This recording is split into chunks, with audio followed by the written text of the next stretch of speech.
Welcome to Sleepy Stories Hub, where dreams find their voice amidst the silence of the night. I am Sebastian Nightfall, your companion through the veils of imagination and enchantment. Tonight, our journey transcends the ordinary as we delve into the depths of the Little Mermaid by Hans Christian Andersen. In this mystical haven, let us traverse the ocean's mysteries, where tales of love, sacrifice, and uncharted waters converge. Join me as we navigate the seas of this timeless narrative, where a young mermaid's quest for love unfolds in a realm beyond our imagination. Prepare to be embraced by the whispers of the Little Mermaid, as my narration breathes life into this cherished tale, transporting you into a world where fantasy meets reality in the most captivating ways. Far out in the ocean, where the water is as blue as the prettiest cornflower and as clear as crystal, it is very, very deep. So deep indeed that no cable could sound it, and many church steeples, piled one upon another, would not reach from the ground beneath to the surface of the water above. There dwell the Sea King and his subjects. We must not imagine that there is nothing at the bottom of the sea but bare yellow sand. No, indeed, for on this sand grow the strangest flowers and plants, the leaves and stems of which are so pliant that the slightest agitation of the water causes them to stir as if they had life. Fishes, both large and small, glide between the branches as birds fly among the trees here upon land. In the deepest spot of all stands the castle of the Sea King.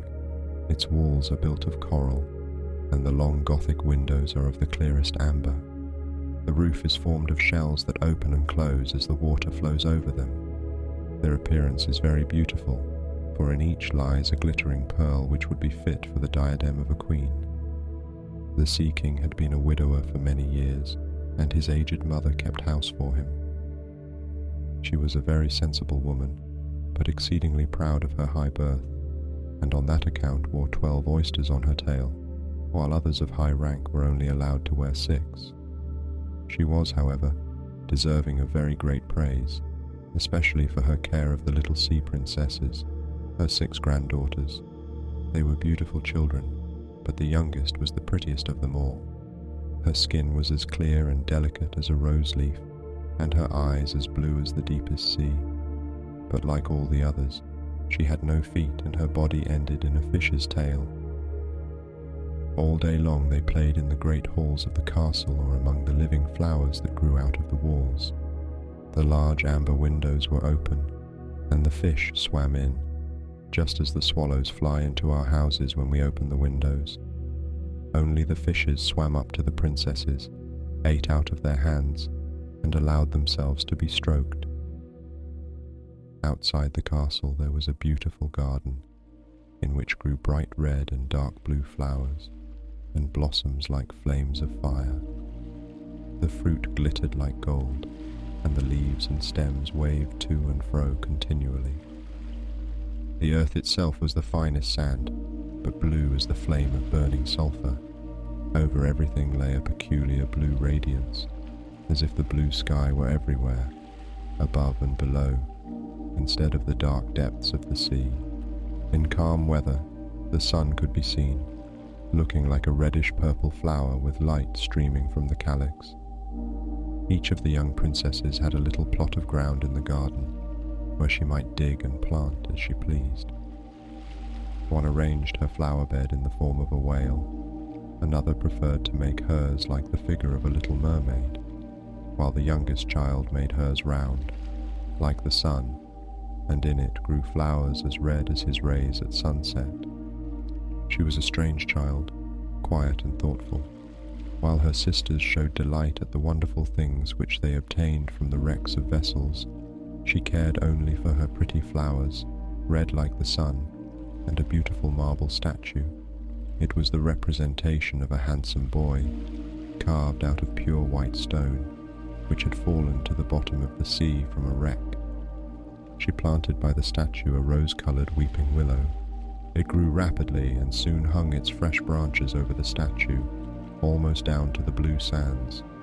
The shadows had the color of violet and waved to and fro like the branches, so that it seemed as if the crown of the tree and the root were at play, trying to kiss each other.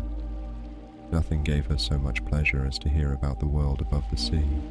She made her old grandmother tell her all she knew of the ships and of the towns, the people and the animals. To her it seemed most wonderful and beautiful to hear that the flowers of the land had fragrance, while those below the sea had none, that the trees of the forest were green, and that the fishes among the trees could sing so sweetly that it was a pleasure to listen to them. Her grandmother called the birds fishes, or the Little Mermaid would not have understood what was meant, for she had never seen birds. "When you have reached your 15th year," said the grandmother, "you will have permission to rise up out of the sea and sit on the rocks in the moonlight while the great ships go sailing by. Then you will see both forests and towns." In the following year, one of the sisters would be 15, but as each was a year younger than the other, the youngest would have to wait 5 years before her turn came to rise up from the bottom of the ocean to see the earth as we do. However, each promised to tell the others what she saw on her first visit and what she thought was most beautiful. Their grandmother could not tell them enough. There were so many things about which they wanted to know. None of them longed so much for her turn to come as the youngest, she who had the longest time to wait and who was so quiet and thoughtful. Many nights she stood by the open window, looking up through the dark blue water and watching the fish as they splashed about with their fins and tails. She could see the moon and stars shining faintly, but through the water they looked larger than they do to our eyes.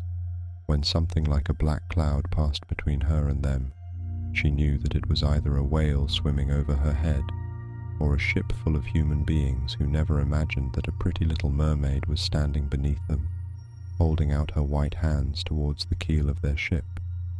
At length the eldest was 15 and was allowed to rise to the surface of the ocean.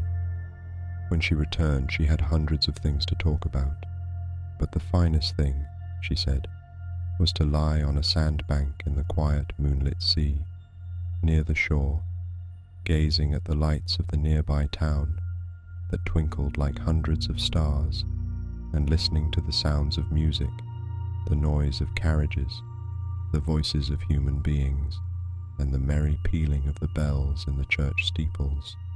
Because she could not go near all these wonderful things, she longed for them all the more. Oh, how eagerly did the youngest sister listen to all these descriptions, and afterwards, when she stood at the open window looking up through the dark blue water, she thought of the great city, with all its bustle and noise, and even fancied she could hear the sound of the church bells down in the depths of the sea. In another year, the second sister received permission to rise to the surface of the water and to swim about where she pleased. She rose just as the sun was setting, and this, she said, was the most beautiful sight of all.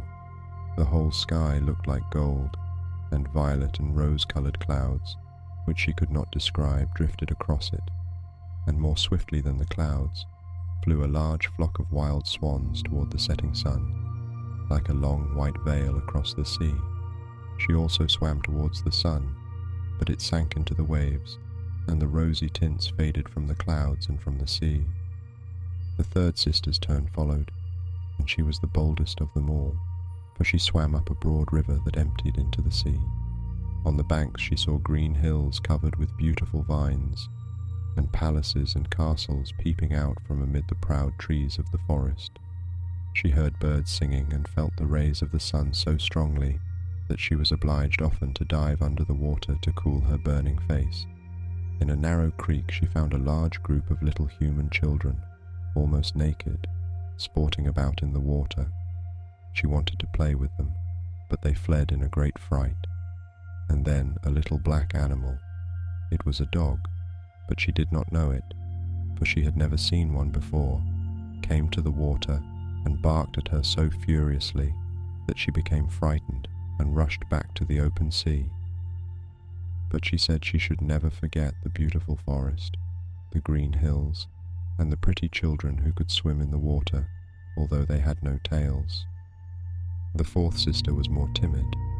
She remained in the midst of the sea, but said it was quite as beautiful there as nearer the land. She could see many miles around her, and the sky above looked like a bell of glass. She had seen the ships, but at such a great distance that they looked like seagulls. The dolphins sported in the waves, and the great whales spouted water from their nostrils till it seemed as if 100 fountains were playing in every direction. The fifth sister's birthday occurred in the winter, so when her turn came she saw what the others had not seen the first time they went up. The sea looked quite green, and large icebergs were floating about, each like a pearl, she said, but larger and loftier than the churches built by men. They were of the most singular shapes and glittered like diamonds. She had seated herself on one of the largest and let the wind play with her long hair. She noticed that all the ships sailed past very rapidly, steering as far away as they could, as if they were afraid of the iceberg. Towards evening, as the sun went down, dark clouds covered the sky, the thunder rolled, and the flashes of lightning glowed red on the icebergs as they were tossed about by the heaving sea. On all the ships the sails were reefed with fear and trembling, while she sat on the floating iceberg, calmly watching the lightning as it darted its forked flashes into the sea. Each of the sisters, when first she had permission to rise to the surface, was delighted with the new and beautiful sights. Now that they were grown-up girls and could go when they pleased, they had become quite indifferent about it. They soon wished themselves back again, and after a month had passed, they said it was much more beautiful down below and pleasanter to be at home. Yet often, in the evening hours, the 5 sisters would twine their arms about each other and rise to the surface together. Their voices were more charming than that of any human being, and before the approach of a storm, when they feared that a ship might be lost, they swam before the vessel, singing enchanting songs of the delights to be found in the depths of the sea, and begging the voyagers not to fear if they sank to the bottom. But the sailors could not understand the song, and thought it was the sighing of the storm. These things were never beautiful to them, for if the ship sank, the men were drowned, and their dead bodies alone reached the palace of the Sea King. When the sisters rose, arm in arm, through the water, their youngest sister would stand quite alone, looking after them, ready to cry. Only, since mermaids have no tears, she suffered more acutely. "Oh, were I but 15 years old," said she, "I know that I shall love the world up there, and all the people who live in it." At last she reached her 15th year. "Well, now you are grown up," said the old dowager, her grandmother. "Come and let me adorn you like your sisters." And she placed in her hair a wreath of white lilies, of which every flower leaf was half a pearl. Then the old lady ordered 8 great oysters to attach themselves to the tail of the princess to show her high rank. "But they hurt me so," said the little mermaid. "Yes, I know, pride must suffer pain," replied the old lady. Oh, how gladly she would have shaken off all this grandeur and laid aside the heavy wreath. The red flowers in her own garden would have suited her much better, but she could not change herself, so she said farewell and rose as lightly as a bubble to the surface of the water. The sun had just set when she raised her head above the waves. The clouds were tinted with crimson and gold, and through the glimmering twilight beamed the evening star in all its beauty. The sea was calm and the air mild and fresh. A large ship with 3 masts lay becalmed on the water. Only one sail was set, for not a breeze stirred, and the sailors sat idle on deck or amidst the rigging. There was music and song on board, and as darkness came on, 100-coloured lanterns were lighted, as if the flags of all nations waved in the air. The little mermaid swam close to the cabin windows, and now and then, as the waves lifted her up, she could look in through glass window panes and see a number of gaily dressed people.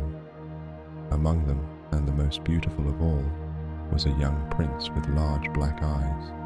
He was 16 years of age, and his birthday was being celebrated with great display.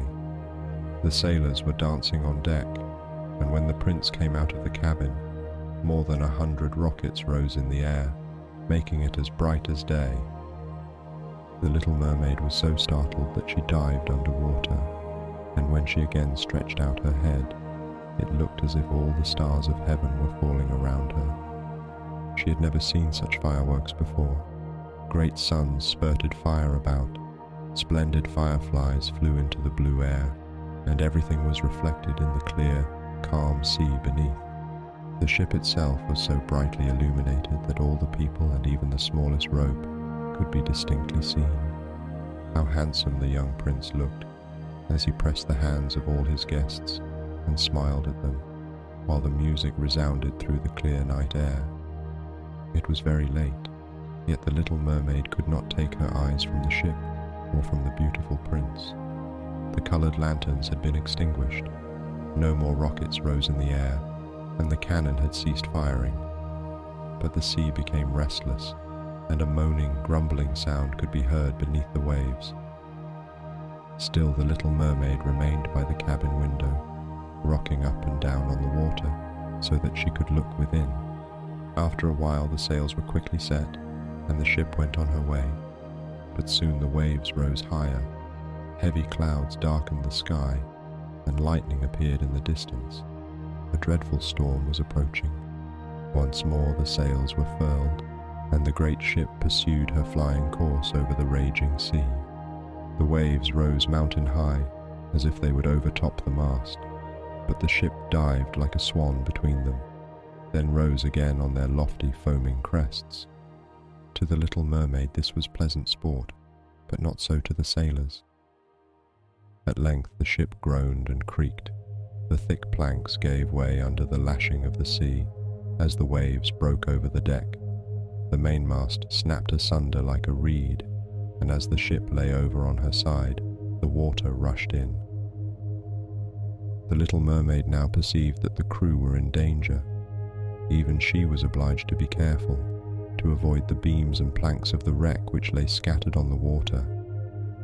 At one moment it was pitch dark so that she could not see a single object, but when a flash of lightning came, it revealed the whole scene. She could see everyone who had been on board except the prince. When the ship parted, she had seen him sink into the deep waves, and she was glad, for she thought he would now be with her. Then she remembered that human beings could not live in the water, so that when he got down to her father's palace, he would certainly be quite dead. No, he must not die. So she swam about among the beams and planks which strewed the surface of the sea, forgetting that they could crush her to pieces. Diving deep under the dark waters, rising and falling with the waves, she at length managed to reach the young prince, who was fast losing the power to swim in that stormy sea. His limbs were failing him, his beautiful eyes were closed, and he would have died had not the little mermaid come to his assistance. She held his head above the water and let the waves carry them where they would. In the morning the storm had ceased, but of the ship not a single fragment could be seen.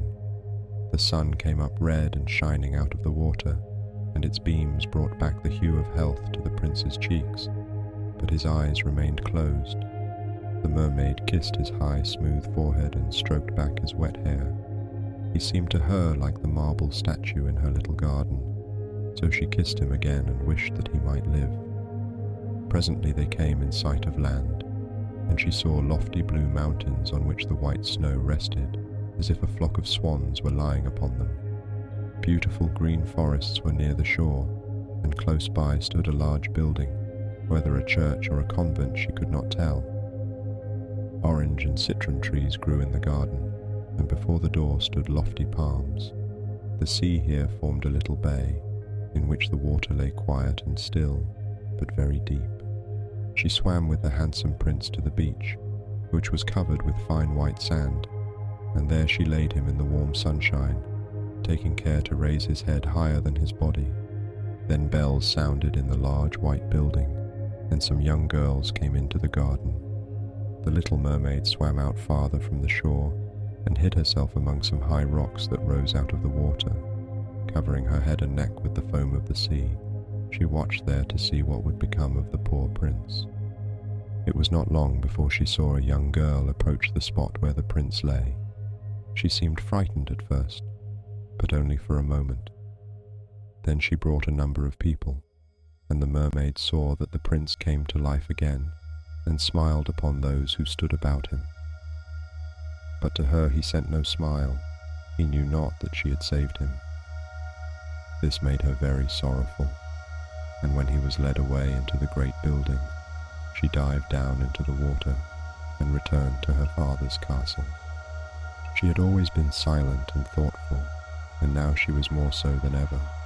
Her sisters asked her what she had seen during her first visit to the surface of the water, but she could tell them nothing.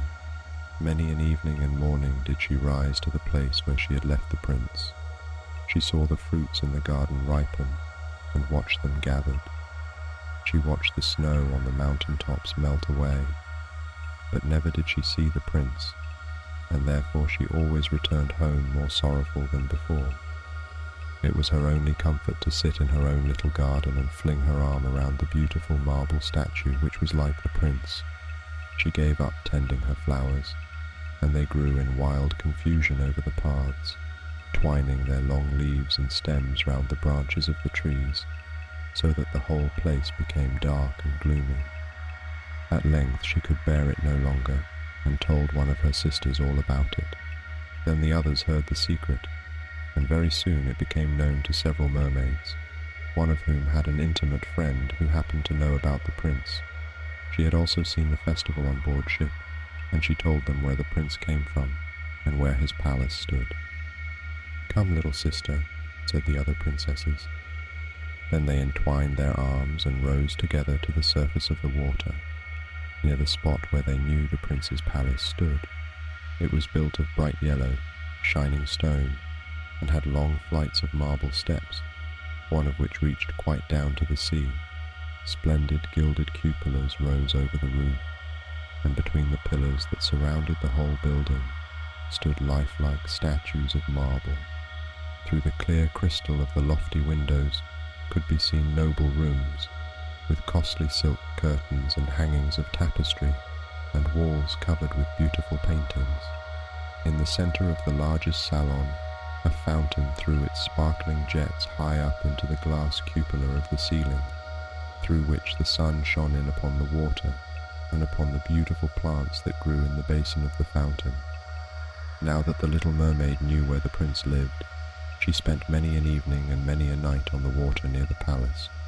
She would swim much nearer the shore than any of the others had ventured, and once she went up the narrow channel under the marble balcony, which threw a broad shadow on the water. Here she sat and watched the young prince, who thought himself alone in the bright moonlight. She often saw him evenings, sailing in a beautiful boat on which music sounded and flags waved. She peeped out from among the green rushes, and if the wind caught her long silvery white veil, those who saw it believed it to be a swan, spreading out its wings. Many a night, too, when the fishermen set their nets by the light of their torches, she heard them relate many good things about the young prince, and this made her glad that she had saved his life when he was tossed about half dead on the waves.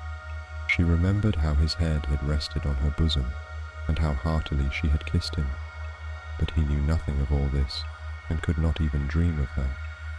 She grew more and more to like human beings, and wished more and more to be able to wander about with those whose world seemed to be so much larger than her own. They could fly over the sea in ships, and mount the high hills which were far above the clouds, and the lands they possessed, their woods and their fields, stretched far away beyond the reach of her sight. There was so much that she wished to know, but her sisters were unable to answer all her questions. She then went to her old grandmother, who knew all about the upper world, which she rightly called the lands above the sea. "If human beings are not drowned," asked the little mermaid, "can they live forever? Do they never die as we do here in the sea?" Yes, replied the old lady, they must also die, and their term of life is even shorter than ours. We sometimes live for 300 years, but when we cease to exist here, we become only foam on the surface of the water, and have not even a grave among those we love. We have not immortal souls, we shall never live again. Like the green seaweed, when once it has been cut off, we can never flourish more. Human beings, on the contrary, have souls which live forever, even after the body has been turned to dust. They rise up through the clear, pure air, beyond the glittering stars. As we rise out of the water and behold all the land of the earth, so do they rise to unknown and glorious regions which we shall never see. Why have not we immortal souls? Asked the little mermaid mournfully. I would gladly give all the hundreds of years that I have to live to be a human being only for one day, and to have the hope of knowing the happiness of that glorious world above the stars. You must not think that, said the old woman. We believe that we are much happier and much better off than human beings. So I shall die, said the little mermaid, and as the foam of the sea I shall be driven about, never again to hear the music of the waves or to see the pretty flowers or the red sun. Is there anything I can do to win an immortal soul? No, said the old woman, unless a man should love you so much that you were more to him than his father or his mother, and if all his thoughts and all his love were fixed upon you, and the priest placed his right hand in yours, and he promised to be true to you here and hereafter, then his soul would glide into your body, and you would obtain a share in the future happiness of mankind. He would give to you a soul and retain his own as well, but this can never happen. Your fish's tail, which among us is considered so beautiful, on earth is thought to be quite ugly. They do not know any better, and they think it necessary, in order to be handsome, to have two stout props, which they call legs. Then the little mermaid sighed and looked sorrowfully at her fish's tail. Let us be happy, said the old lady, and dart and spring about during the 300 years that we have to live, which is really quite long enough. After that, we can rest ourselves all the better. This evening we are going to have a court ball. It was one of those splendid sights which we can never see on earth. The walls and the ceiling of the large ballroom were of thick but transparent crystal. Many hundreds of colossal shells, some of a deep red, others of a grass green, with blue fire in them, stood in rows on each side. These lighted up the whole salon and shone through the walls, so that the sea was also illuminated. Innumerable fishes, great and small, swam past the crystal walls. On some of them the scales glowed with a purple brilliance, and on others shone like silver and gold. Through the halls flowed a broad stream, and in it danced the mermen and the mermaids to the music of their own sweet singing. No one on earth has such lovely voices as they, but the little mermaid sang more sweetly than all. The whole court applauded her with hands and tails, and for a moment her heart felt quite gay, for she knew she had the sweetest voice either on earth or in the sea. But soon she thought again of the world above her. She could not forget the charming prince, nor her sorrow that she had not an immortal soul like his. She crept away silently out of her father's palace, and while everything within was gladness and song, she sat in her own little garden, sorrowful and alone. Then she heard the bugle sounding through the water and thought, "He is certainly sailing above, he in whom my wishes center, and in whose hands I should like to place the happiness of my life. I will venture all for him and to win an immortal soul. While my sisters are dancing in my father's palace, I will go to the sea witch, of whom I have always been so much afraid. She can give me counsel and help." Then the little mermaid went out from her garden and took the road to the foaming whirlpools, behind which the sorceress lived. She had never been that way before. Neither flowers nor grass grew there. Nothing but bare, grey, sandy ground stretched out to the whirlpool, where the water, like foaming mill wheels, seized everything that came within its reach and cast it into the fathomless deep. Through the midst of these crushing whirlpools, the Little Mermaid was obliged to pass before she could reach the dominions of the Sea Witch. Then for a long distance the road lay across a stretch of warm, bubbling mire, called by the witch her turf moor. Beyond this was the witch's house, which stood in the centre of a strange forest, where all the trees and flowers were polypi, half animals and half plants. They looked like serpents with 100 heads, growing out of the ground. The branches were long, slimy arms, with fingers like flexible worms, moving limb after limb from the root to the top. All that could be reached in the sea they seized upon and held fast, so that it never escaped from their clutches. The Little Mermaid was so alarmed at what she saw that she stood still, and her heart beat with fear. She came very near turning back, but she thought of the prince and of the human soul for which she longed, and her courage returned. She fastened her long flowing hair round her head, so that the polypi should not lay hold of it. She crossed her hands on her bosom, and then darted forward as a fish shoots through the water, between the supple arms and fingers of the ugly polypi, which were stretched out on each side of her. She saw that they all held in their grasp something they had seized with their numerous little arms, which were as strong as iron bands. Tightly grasped in their clinging arms were white skeletons of human beings who had perished at sea and had sunk down into the deep waters, skeletons of land animals, and oars, rudders, and chests of ships. There was even a little mermaid whom they had caught and strangled, and this seemed the most shocking of all to the little princess. She now came to a space of marshy ground in the wood, where large, fat water snakes were rolling in the mire and showing their ugly, drab-coloured bodies. In the midst of this spot stood a house built of the bones of shipwrecked human beings. There sat the Sea Witch, allowing a toad to eat from her mouth just as people sometimes feed a canary with pieces of sugar. She called the ugly water snakes her little chickens and allowed them to crawl all over her bosom. "I know what you want," said the Sea Witch. "It is very stupid of you, but you shall have your way, though it will bring you to sorrow, my pretty princess. You want to get rid of your fish's tail, and to have 2 supports instead, like human beings on earth, so that the young prince may fall in love with you, and so that you may have an immortal soul."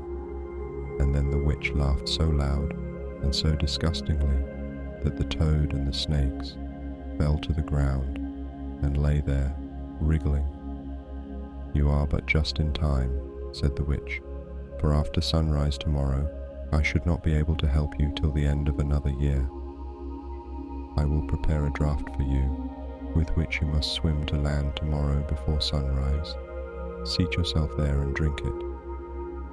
Your tail will then disappear and shrink up into what men call legs. You will feel great pain, as if a sword were passing through you. But all who see you will say that you are the prettiest little human being they ever saw. You will still have the same floating gracefulness of movement, and no dancer will ever tread so lightly. Every step you take, however, will be as if you were treading upon sharp knives, and as if the blood must flow. If you will bear all this, I will help you." "Yes, I will," said the little princess in a trembling voice, as she thought of the prince and the immortal soul. "But think again," said the witch, "for when once your shape has become like a human being, you can no more be a mermaid.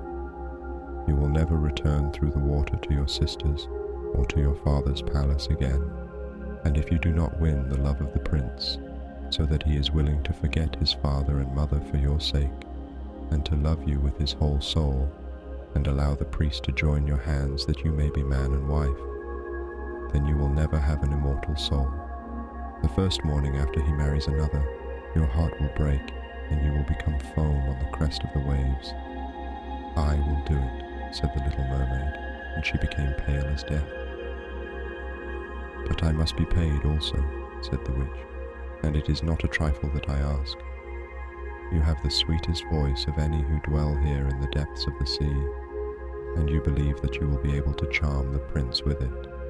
But this voice you must give to me, The best thing you possess will I have as the price of my costly draught, which must be mixed with my own blood so that it may be as sharp as a two-edged sword. But if you take away my voice, said the little mermaid, what is left for me? Your beautiful form, your graceful walk, and your expressive eyes. Surely with these you can enchain a man's heart. Or have you lost your courage? Put out your little tongue that I may cut it off as my payment. Then you shall have the powerful draught. It shall be, said the little mermaid. Then the witch placed her cauldron on the fire to prepare the magic draught. Cleanliness is a good thing, said she, scouring the vessel with snakes which she had tied together in a large knot. Then she pricked herself in the breast and let the black blood drop into the cauldron. The steam that rose twisted itself into such horrible shapes that no one could look at them without fear. Every moment the witch threw a new ingredient into the vessel, and when it began to boil, the sound was like the weeping of a crocodile. When at last the magic draught was ready, it looked like the clearest water. There it is for you, said the witch. Then she cut off the mermaid's tongue, so that she would never again speak or sing. If the polypi should seize you as you return through the wood, said the witch, throw over them a few drops of the potion, and their fingers will be torn into 1,000 pieces.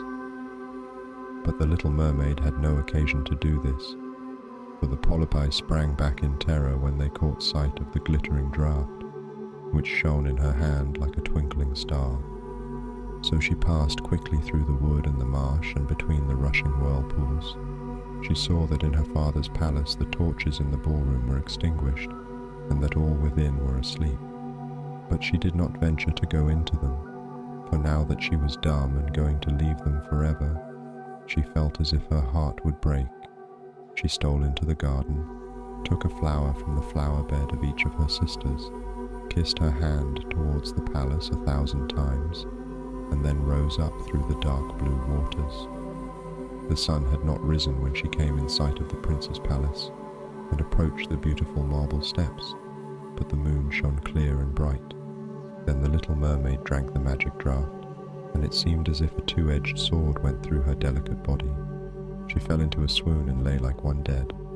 When the sun rose and shone over the sea, she recovered and felt a sharp pain, but before her stood the handsome young prince. He fixed his coal-black eyes upon her so earnestly that she cast down her own, and then became aware that her fish's tail was gone, and that she had as pretty a pair of white legs and tiny feet as any little maiden could have. But she had no clothes, so she wrapped herself in her long, thick hair. The prince asked her who she was and whence she came. She looked at him mildly and sorrowfully with her deep blue eyes, but could not speak. He took her by the hand and led her to the palace. Every step she took was as the witch had said it would be. She felt as if she were treading upon the points of needles or sharp knives.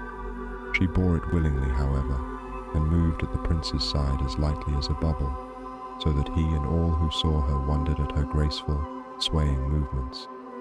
She was very soon arrayed in costly robes of silk and muslin, and was the most beautiful creature in the palace. But she was dumb, and could neither speak nor sing. Beautiful female servants, dressed in silk and gold, stepped forward and sang before the prince and his royal parents. One sang better than all the others, and the prince clapped his hands and smiled at her. This was a great sorrow to the little mermaid, for she knew how much more sweetly she herself once could sing, and she thought, "Oh, if he could only know that I have given away my voice forever to be with him." The servants next performed some pretty fairy-like dances to the sound of beautiful music. Then the little mermaid raised her lovely white arms, stood on the tips of her toes, glided over the floor, and danced as no one yet had been able to dance. At each moment her beauty was more revealed, and her expressive eyes appealed more directly to the heart than the songs of the slaves. Everyone was enchanted, especially the prince, who called her his little foundling. She danced again quite readily to please him, though each time her foot touched the floor it seemed as if she trod on sharp knives. The prince said she should remain with him always, and she was given permission to sleep at his door, on a velvet cushion. He had a page's dress made for her, that she might accompany him on horseback. They rode together through the sweet-scented woods, where the green boughs touched their shoulders, and the little birds sang among the fresh leaves. She climbed with him to the tops of high mountains, and although her tender feet bled so that even her steps were marked, she only smiled, and followed him till they could see the clouds beneath them, like a flock of birds flying to distant lands. While at the prince's palace, and when all the household were asleep, she would go and sit on the broad marble steps, for it eased her burning feet to bathe them in the cold sea water. It was then that she thought of all those below in the deep. Once during the night, her sisters came up arm in arm, singing sorrowfully as they floated on the water. She beckoned to them, and they recognized her and told her how she had grieved them. After that, they came to the same place every night. Once she saw in the distance her old grandmother, who had not been to the surface of the sea for many years, and the old sea king, her father, with his crown on his head. They stretched out their hands towards her, but did not venture so near the land as her sisters had. As the days passed, she loved the prince more dearly, and he loved her as one would love a little child. The thought never came to him to make her his wife, yet unless he married her, she could not receive an immortal soul, and on the morning after his marriage with another, she would dissolve into the foam of the sea. Do you not love me the best of them all? The eyes of the little mermaid seemed to say, when he took her in his arms and kissed her fair forehead. Yes, you are dear to me, said the prince, for you have the best heart, and you are the most devoted to me. You are like a young maiden whom I once saw, but whom I shall never meet again. I was in a ship that was wrecked, and the waves cast me ashore near a holy temple, where several young maidens performed the service. The youngest of them found me on the shore and saved my life. I saw her but twice, and she is the only one in the world whom I could love. But you are like her, and you have almost driven her image from my mind. She belongs to the holy temple, and good fortune has sent you to me in her stead. We will never part. Ah, he knows not that it was I who saved his life, thought the little mermaid. I carried him over the sea to the wood where the temple stands.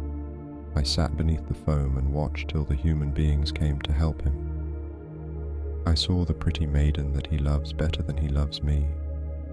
The mermaid sighed deeply, but she could not weep. He says the maiden belongs to the holy temple, therefore she will never return to the world. They will meet no more. I am by his side and see him every day. I will take care of him, and love him, and give up my life for his sake. Very soon it was said that the prince was to marry, and that the beautiful daughter of a neighboring king would be his wife, for a fine ship was being fitted out, although the prince gave out that he intended merely to pay a visit to the king. It was generally supposed that he went to court the princess. A great company were to go with him. The little mermaid smiled and shook her head. She knew the prince's thoughts better than any of the others. I must travel, he had said to her. I must see this beautiful princess. My parents desire it, but they will not oblige me to bring her home as my bride. I cannot love her, because she is not like the beautiful maiden in the temple, whom you resemble. If I were forced to choose a bride, I would choose you, my dumb foundling, with those expressive eyes. Then he kissed her rosy mouth, played with her long waving hair, and laid his head on her heart, while she dreamed of human happiness and an immortal soul. You are not afraid of the sea, are you? He said, as they stood on the deck of the noble ship, which was to carry them to the country of the neighboring king. Then he told her of storm and of calm, of strange fishes in the deep beneath them, and of what the divers had seen there. She smiled at his descriptions, for she knew better than anyone what wonders were at the bottom of the sea. In the moonlight night, when all on board were asleep except the man at the helm, she sat on deck, gazing down through the clear water. She thought she could distinguish her father's castle, and upon it her aged grandmother, with the silver crown on her head, looking through the rushing tide at the keel of the vessel. Then her sisters came up on the waves and gazed at her mournfully, wringing their white hands. She beckoned to them and smiled, and wanted to tell them how happy and well off she was.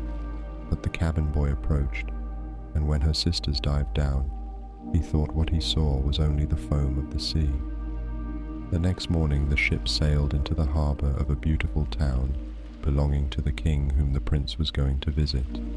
The church bells were ringing, and from the high towers sounded a flourish of trumpets.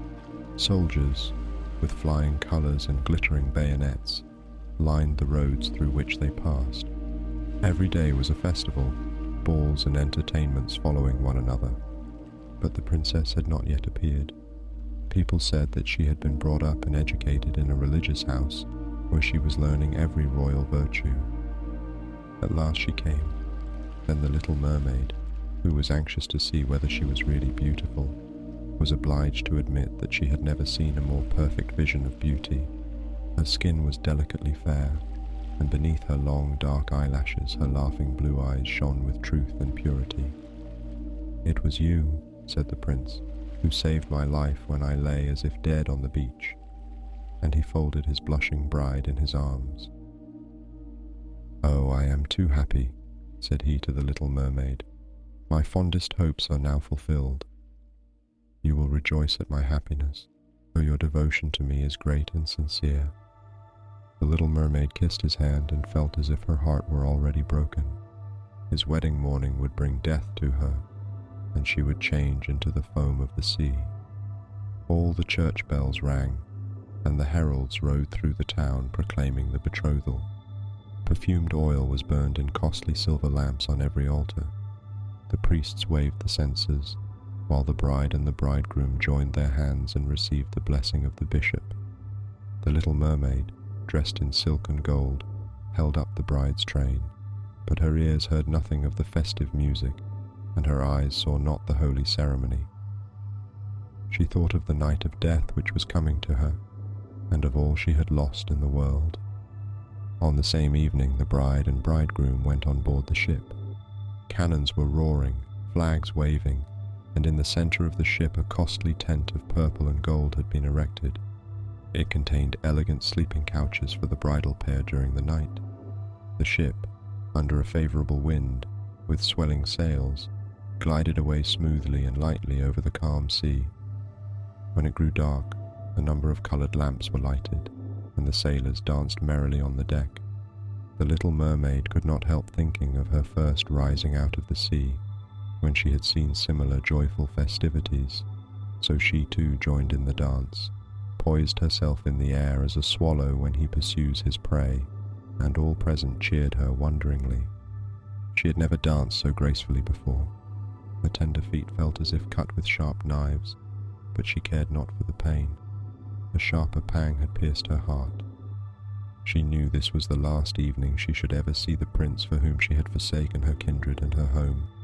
She had given up her beautiful voice and suffered unheard-of pain daily for him, while he knew nothing of it. This was the last evening that she should breathe the same air with him, or gaze on the starry sky and the deep sea. An eternal night, without a thought or a dream, awaited her. She had no soul, and now could never win one. All was joy and gaiety on the ship until long after midnight. She smiled and danced with the rest, while the thought of death was in her heart. The prince kissed his beautiful bride, and she played with his raven hair till they went arm in arm to rest in the sumptuous tent. Then all became still on board the ship, and only the pilot, who stood at the helm, was awake. The Little Mermaid leaned her white arms on the edge of the vessel and looked towards the east for the first blush of morning, for that first ray of the dawn which was to be her death. She saw her sisters rising out of the flood. They were as pale as she, but their beautiful hair no longer waved in the wind. It had been cut off. "We have given our hair to the witch," said they, "to obtain help for you, that you may not die tonight. She has given us a knife. See, it is very sharp. Before the sun rises, you must plunge it into the heart of the prince. When the warm blood falls upon your feet, they will grow together again into a fish's tail, and you will once more be a mermaid, and can return to us to live out your 300 years before you are changed into the salt sea foam. Haste, then, either he or you must die before sunrise. Our old grandmother mourns so for you that her white hair is falling, as ours fell under the witch's scissors. Kill the prince and come back. Hasten. Do you not see the first red streaks in the sky? In a few minutes the sun will rise and you must die. Then they sighed deeply and mournfully, and sank beneath the waves. The little mermaid drew back the crimson curtain of the tent, and beheld the fair bride, whose head was resting on the prince's breast. She bent down and kissed his noble brow, then looked at the sky, on which the rosy dawn grew brighter and brighter. She glanced at the sharp knife and again fixed her eyes on the prince, who whispered the name of his bride in his dreams. She was in his thoughts, and the knife trembled in the hand of the little mermaid, but she flung it far from her into the waves. The water turned red where it fell, and the drops that spurted up looked like blood. She cast one more lingering, half-fainting glance at the prince, then threw herself from the ship into the sea, and felt her body dissolving into foam. The sun rose above the waves, and his warm rays fell on the cold foam of the little mermaid, who did not feel as if she were dying. She saw the bright sun, and hundreds of transparent, beautiful creatures floating around her. She could see through them the white sails of the ships and the red clouds in the sky. Their speech was melodious, but could not be heard by mortal ears, just as their bodies could not be seen by mortal eyes. The little mermaid perceived that she had a body like theirs, and that she continued to rise higher and higher out of the foam. "Where am I?" asked she, and her voice sounded ethereal, like the voices of those who were with her. No earthly music could imitate it. "Among the daughters of the air," answered one of them. "A mermaid has not an immortal soul, nor can she obtain one unless she wins the love of a human being. On the will of another hangs her eternal destiny, but the daughters of the air, although they do not possess an immortal soul, can, by their good deeds, procure one for themselves. We fly to warm countries and cool the sultry air that destroys mankind with the pestilence. We carry the perfume of the flowers to spread health and restoration. After we have striven for 300 years to do all the good in our power, we receive an immortal soul and take part in the happiness of mankind. You, poor little mermaid, have tried with your whole heart to do as we are doing. You have suffered and endured, and raised yourself to the spirit world by your good deeds, and now, by striving for 300 years in the same way, you may obtain an immortal soul." The little mermaid lifted her glorified eyes toward the sun, and for the first time felt them filling with tears. On the ship in which she had left the prince, there were life and noise, and she saw him and his beautiful bride searching for her. Sorrowfully they gazed at the pearly foam, as if they knew she had thrown herself into the waves. Unseen, she kissed the forehead of the bride and fanned the prince, and then mounted with the other children of the air to a rosy cloud that floated above. "After 300 years, thus shall we float into the kingdom of heaven," said she. "And we may even get there sooner," whispered one of her companions. "Unseen, we can enter the houses of men where there are children, and for every day on which we find a good child that is the joy of his parents and deserves their love, our time of probation is shortened. The child does not know when we fly through the room that we smile with joy at his good conduct, for we can count 1 year less of our 300 years. But when we see a naughty or a wicked child, we shed tears of sorrow, and for every tear a day is added to our time of trial.